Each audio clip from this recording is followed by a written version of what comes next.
ये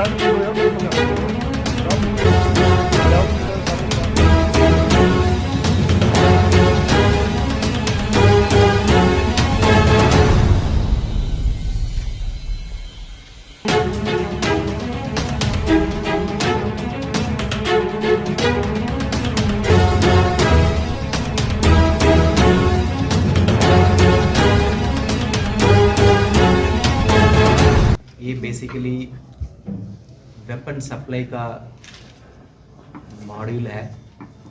इस मॉड्यूल ते असी दो बंदियां नूं गिरफ्तार किया है, एक मीता हरमीत और एक अमृतपाल। हरमीत मीता जींद दी हरियाणा विच रहने वाले हैं और अमृतपाल मुक्तसर दे रहने वाले हैं। ये दोनों करीब 20-25 साल की मुंडे ने और पहला भी इन्हां दे खिलाफ वेपन स्मगलिंग का बरनाला दे विच केस रजिस्टर्ड ने। उस केस में भी काफ़ी वेपन इन्होंने सप्लाई किया पंजाब दे विच। और उन्हें इस मॉड्यूल आज जो बठिंडा पुलिस वालों जो कार्रवाई की है, इसमें भी असी लगभग टोटल 10 वेपन रिकवर किए ने इन्हों तो। और जड़ा वेपन 6 पिस्तौल 32 बोर दी हैं और 2 देसी कट्टे 315 बोर दे हैं, एक देसी रिवाल्वर 38 बोर दे हैं, एक पिस्तौल 30 बोर दे हैं और एक गड्डी मतलब बरामद हुई है। और इन्होंने पीछे मध्य प्रदेश तो ये सारे वेपन खरीद लेंगे और उसके अपने क्लाइंट्स में पंजाब के बीच इन्होंने सप्लाई करना है। ये सीगा वेपन सारे इन्होंने सप्लाई करना सीगा।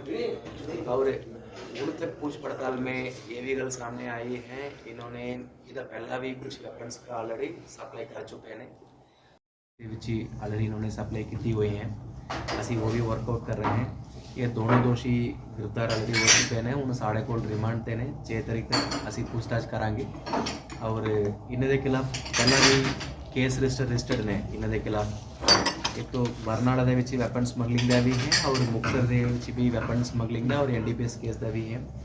इस केस दे विच एक जड़ा बंदा मुक्तसर दी एक भगोड़ा भी है, वांटेड भी है, उसमें इन्होंने अरेस्ट होने अमृतपाल दा।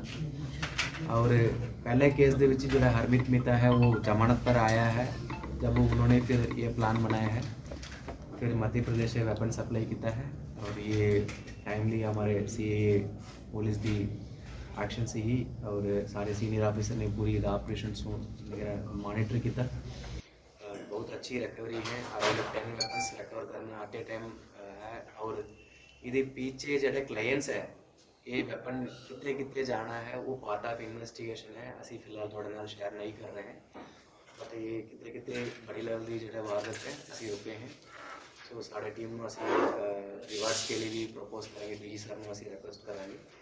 और ये जड़ा आम पब्लिक नू समाज नू मैं मैसेज ये देना चाहता हूँ, Bathinda police highly committed crime free रहना है और लॉ एंड ऑर्डर को मेंटेन करना है। सारे एक्शंस कंटिन्यूसली जारी रहेगी। हरमीत मीता के खिलाफ ही पर्चा दर्ज ने। मोस्टली ये सारे 399, 402 का और वेपन स्मगलिंग का और NDPS का पर्चे खिलाफ। और जो मीता है रिसेंटली पिछले साल 21 में जमानत पर आया है, उस तो बाद ये दिहाड़ी का काम करता है। और अमृतपाल दी जो पिछले दिसंबर महीना का मुक्तसर दे विच केस रजिस्टर्ड ने NDPS हेरोइन स्मगलिंग का और वेपन स्मगलिंग का। उस केस में हाल ही गिरफ्तारी पैनी है, पुलिस ने भी इन्फॉर्म कराएंगे। मध्य प्रदेश से ये जो वेपन्स लेके आते थे, कहाँ से लेके आते थे? ये सारे पार्ट ऑफ इन्वेस्टिगेशन रखा है, असली आइडेंटिफाई कर चुके हैं। और डेफिनेटली इस तो पहला भी शायद तुम्हें याद होगा पिछले प्रेस कॉन्फ्रेंस दे विच भी अपन वेपन रिकवर किया, वो भी मैं तुहानू दसिया मध्य प्रदेश से आया थ्रू बस रागी आया है। सो मध्य प्रदेश में किहड़े जिले दे विच इन्होंने ये लिए हैं, जितने तैयार होंदा है वो असी वर्कआउट कर लिए हैं। और असी मध्य प्रदेश पुलिस नू कंसर्न डिस्ट्रिक्ट SP ऑफिसर नू असी फॉर्मली ये मसला को टेकअप करांगे।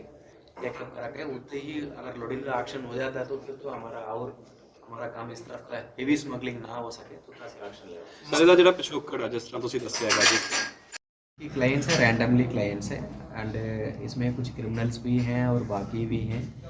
और इसलिए मैंने पहले ही बताया था ये जो 10 हैं कितने कितने जाना है वो सानू लगभग आइडिया नहीं। अभी ये पार्ट ऑफ इन्वेस्टिगेशन से कुछ हमने मेंटेन कर रहे हैं। मकसद क्या था इनका, मतलब ये पैसा देखो किसी गैंगस्टर के साथ था। वेपन लेके आना है तो कितने कितने तो वारदात करनी ही करना, अदरवाइज वेपन मंगवाने का कोई मकसद तो है ही नहीं। ये जेड़ा बंदा फड़े हैं असी ये तो वेपन स्मगलर ने, ये बेसिकली स्मगल करता है और सप्लाई करता है, लेना खरीदना किसी और ने। और उन्होंने कोई आगे आगे जैसे अभी फॉर एग्जांपल लुधियाना जिला में 2 बंदे हमारे लिए वांटेड ने, उन्होंने को असला ऑलरेडी पहुंच चुका है तो असि वर्कआउट कर रहे हैं। जब वो फड़ोगा तो पता लगेगा आगे उन्होंने की प्लान किया हुआ है, तो फिर ये आगे चेन चलते रहेगा। ਸਰ ਜਿਸ ਤਰ੍ਹਾਂ ਤੁਸੀਂ ਕੋਰੀਅਰ ਦੀ ਗੱਲ ਕੀਤੀ ਹੈ ਵੀ ਇਹ ਕੋਰੀਅਰ ਦਾ ਕੰਮ ਕਰਦੇ ਸੀਗੇ, ਇਹ ਕੋਰੀਅਰ ਦਾ ਕੰਮ ਕਰਦੇ ਸੀ ਜਾਂ ਪੈਸਾ ਸਮਗਲਿੰਗ पैसा भी आप दिंदे सी तो खरीद के लिया किथे बेचदे सी? यस यस यस यस इन्होंने एक एक वेपन को पैसा दे के लेके आंदे हैं। सी मान लो इन्होंने को जो ऑर्डर हो जाता है 4 वेपन की लोड है 2 वेपन की लोड है, ये फिर वर्कआउट करना शुरू कर लेते हैं। फिर मध्य प्रदेश में अपने लेवल पे अप्रोच करके उधर डील सेटल हो जाता है, पेमेंट सेटलमेंट होने के बाद वेपन मूव करना शुरू कर लेते हैं। इतने आके जेडे रेट के विच उन्होंने मध्य प्रदेश से लिया है उससे ज़्यादा रेट से अपने अपने क्लाइंट पे सप्लाई करता है। ट्रांसपोर्टेशन के जरिए क्या इस टाइम का हमारा डिफरेंट एंगल में इन्वेस्टिगेशन चल रही है। देखो कई चीज़ें आप सवाल ज़्यादा पूछ सकते हैं, मैं ज़्यादा डिस्क्लोज नहीं कर सकता हूँ, मेरा फर्ज बनता है तो पब्लिक को एक कॉन्फिडेंस आना चाहिए पुलिस का। असी 10 दिन तक सारे ऑपरेशंस कंटिन्यूसली सक्सेसफुली रहेगी और कंटिन्यूसली जारी रहेगी, बट माइन्यूट डिटेल्स में अभी स्टेज में अवॉइड कर रहा हूँ क्योंकि इसके पीछे काफ़ी मेरा ऑपरेशन ਚੱਲ ਰਿਹਾ ਹੈ। ਸਰ ਇਹ ਜਿਸ ਤਰ੍ਹਾਂ ਤੁਸੀਂ ਦੱਸ ਰਹੇ ਅਸਲਾ ਵੀ ਲੋਕਾਂ ਨੂੰ ਦਿੰਦੇ ਸੀ, ਕ੍ਰਿਮੀਨਲ ਬੰਦੇ ਨੂੰ ਦਿੰਦੇ ਸੀ, ਇਹ ਉਹਨਾਂ ਨਾਲ ਰਾਬਤਾ ਕਿਵੇਂ ਕਾਇਮ ਕਰਦੇ ਸੀ ਕਿ ਇਹਨਾਂ ਗਾਹਾਂ ਟੀਮ ਬਣਾ ਕੇ? पहले दस देता है छोटे छोटे चीज़ें मैं शेयर नहीं कर पाऊंगा इस स्टेज ਦੇ ਵਿੱਚ, मेरा ऑपरेशन को डिस्टर्ब नहीं होनी चाहिए अभी। प्लस ये एफआईआर को ਤੁਸੀਂ डेट भी देख लेना, ਅਸੀਂ 1 तारीख ਨੂੰ पर्चा ਦਿੱਤਾ ਹੋਇਆ है, ठीक है। ऑलरेडी बंदा मैंने गिरफ्तार कर ली है, मेरे को बंदा रिमांड पे है क्योंकि इन्हें कंटिन्यूसली मेरे ऑपरेशंस को जारी रखना, वेपन रिकवर करना, मैं पब्लिक डोमेन के कई चीज़ें मैं शेयर नहीं कर पाएंगी। सो इसीलिए अगर मैं करना तो नाल ही में पर्चा आप पे शेयर कर सकते थे, बट असी थोड़े अच्छी लेवल को ऑपरेशन सक्सेसफुल होने के तक वेट करके फिर असी आज थोड़े नाल शेयर कर रहे हैं। सर इस बार सिर्फ 10 ही ਜਿਹੜੇ तक साढ़े को रिमांड ने 10 ही लेके आए सी ਜਾਂ ਰਾਸਤੇ 'ਚ ਪਹਿਲਾਂ ਇਹ ਕਿਸੇ ਨੂੰ ਹੋਰ ਵੀ ਦੇ ਕੇ ਆਏ ਨੇ? चले गए हैं, ऑलरेडी सर्कुलेशन हो चुकी है। ਅੱਛਾ ਅੰਦਾਜ਼ਾ ਸਰ ਸਰ ਇਹ ਹੋਰ ਵੀ ਘਟਨਾ ਮਾਨੋ ਕਿੰਨੇ ਕਸਲੇ ਸੀ ਕਿ ਕੱਲਾ ਹਥਿਆਰ ਹੀ ਸਪਲਾਈ ਕਰਦੇ ਸੀ? हाँ ये कल हथियार सप्लाई करता है और इन्हों ਦੇ ਪਾਸਟ ਹਿਸਟਰੀ ਵੀ ਤੁਸੀਂ ਦੇਖ ਲੈਣਾ, ਬਰਨਾਲਾ ਦੇ ਵਿੱਚ ਵੀ उन्होंने फड़िया, ਉਹਦੇ भी आसलन सप्लाई करता है। ਉਹਦੇ ਵਿੱਚ टोटल 6-7 दोषी सी, ये दोनों दोषी उस टाइम का आपस में पहले भी जानते थे, इकट्ठे ही पर्चा हुआ था। और इन्हों दी जो मोडस ऑपरेंडी है, जो तरीका वारदात तुसी कह दो, ये इन्होंने वेपन को किसी स्टेट तो ऑर्गेनाइज कराना, प्रॉपर तरीके नाल कोऑर्डिनेट करके ट्रांसफ़र करना है। ले कहते हूँ ठीक है, वेपन्स कुछ ऑलरेडी सर्कुलेशन में जा चुकी है, it is under my networks, उसमें हमारा team already they are working. फिलहाल 10 इस स्टेज पे है और कुछ इससे पहले भी सप्लाई हो चुके हैं और इन्होंने फर्दर भी इन्होंने ऑर्डर की तैयारी में थे। सर टोटल कितने लेके आए सी? देखो 10 तो रिकवर कर लिए हैं। ठीक है। फिलहाल साढ़े जो ऑपरेशन चल रहे हैं मोगा और लुधियाना में 2-2 वेपन के लिए चल रहे हैं। 14 लेके आए सी यानी कि। ਸਰ ਇਹ ਆਪਣੇ ਜੇ ਗੱਲ ਕਰੀਏ ਕਿੰਨੇ ਪੈਸੇ ਲੈਂਦੇ ਸੀ ਕਲਾਇੰਟ ਇੱਕ, ਜੇ ਆਪਾਂ ਐਵਰੇਜ ਦੀ ਗੱਲ ਕਰੀਏ? देखो मेरा गल सुन लेना, आपका जो तुसी तो कदम ही नहीं होगा प्रेस कॉन्फ्रेंस, शाम तक आप बैठे रहेंगे, ठीक है।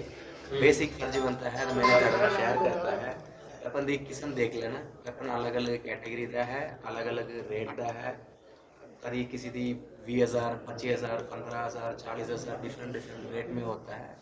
इसी पार्ट ऑफ इन्वेस्टिगेशन कितों पेमेंट आया, किसी ने कितों दिता है, थ्रू अकाउंट रागी पे कितना है, जहाँ बंदे जाके कैश रागी पे करके है, दिस इज ऑलरेडी हमारे इन्वेस्टिगेशन में ले रहे हैं असी। सो कुछ स्टेज ਬੰਦੇ ਹੋਰ ਵੀ ਹੈ? हाँ, इस ग्रोथ तो फिलहाल 2 ही है, ਦੋਨੇ ਫੜेंगे दोनों फड़ेंगे, बट इससे जो आगे जिन को सप्लाई हो चुका है उनके असी और रिकवर करने के लिए दो बंदे ਕਿੰਨੀ ਕੇ ਸਰ ਇਹਨਾਂ करीब 24-25 साल का है, वो ये खेती बाड़ी का काम करता है और 1-2 बंदा दिगाड़ी का काम करता है, बट पास्ट हिस्ट्री इनकी वेपन सप्लाई की ही है। ये बेसिकली वेपन सप्लाई की ही इनकी मतलब एक्सपर्ट है, वो पहले भी 2 साल से ये कंटिन्यूसली कर रहे हैं। जब वो जमानत पर आ गया फिर दोबारा इन्होंने प्लान करना शुरू कर दिया और इकट्ठे ही स्मगलिंग करते हैं। और छोटे छोटे लेवल की नहीं है, 3-4 की नहीं है, थोड़ी सी हेवी लेवल की मात्रा में ही स्मगलिंग करते हैं, सो दैट इनकी कट्टे ऑपरेशन पूरी हो जाता है। सो इस तरफ का प्लान करके ये लोग करते हैं। और साढ़े सी टीम का और हमारा सीनियर ऑफिसर्स की टाइमली ऑपरेशन सक्सेसफुल रहे, बहुत बढ़िया रहे। सो ऑफिसर्स को मैं ऐसी रिवार्ड के भी प्रपोज कर रहे हैं। तो ऐसी इस